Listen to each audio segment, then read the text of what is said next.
leur siège. J'invite le représentant de l'Éthiopie à prendre la parole.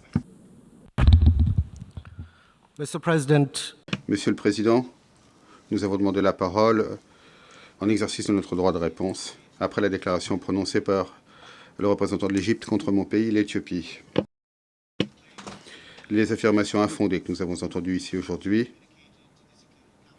sont également communiquées au Conseil de sécurité. L'Éthiopie a apporté une réponse reposant sur la vérité, sur les enseignements de notre connaissance des affirmations infondées de l'Égypte. Notre position reste claire, basée sur les principes. Le Nil relie l'Éthiopie, l'Égypte et les autres pays du bassin du Nil de manière naturelle. L'Éthiopie a pris toutes les mesures nécessaires pour préserver ces liens.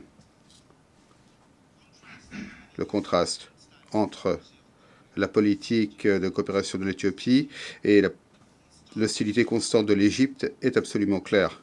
L'Éthiopie respecte le droit international, les principes d'utilisation équitable et raisonnable du Nil. L'Égypte, en revanche, s'efforce d'imposer ce qu'elle appelle son droit historique.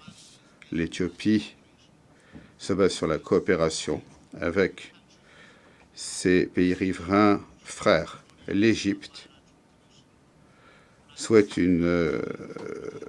l'application d'une commission bilatérale coloniale qui lui donne une autorité sans limite sur plus de 10 pays africains. L'Éthiopie s'efforce de développer l'eau pour protéger les droits humains de notre population, pour qu'elle ait un mode de vie adéquat, accès à l'eau potable salubre, les aliments, l'électricité pour nos écoles, nos hôpitaux, nos usines. L'Égypte insiste pour lui refuser ces nécessités de la vie en perpétuant un statut colonial pour, comme l'Égypte le dit lui-même, une oasis pour le développement. Fin de citation.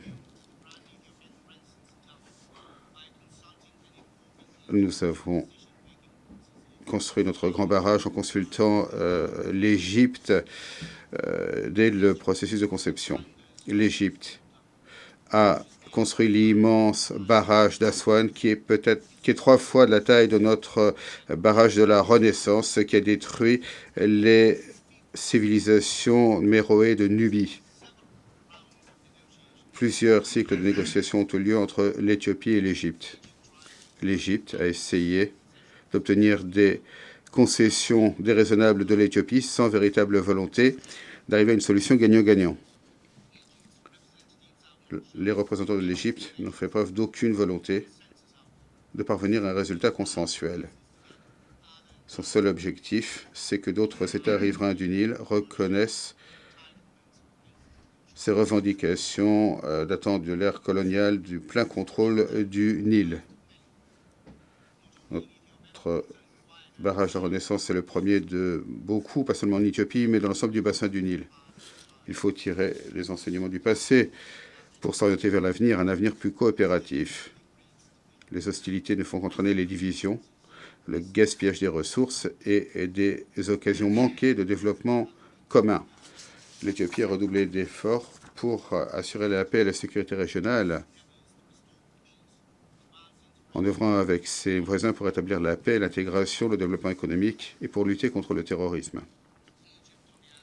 L'Égypte, en revanche, perturbe ses efforts régionaux, elle envoie des armes, elle soutient les belligérants et rend les solutions diplomatiques impossibles pour ses voisins du Sud et de l'Ouest.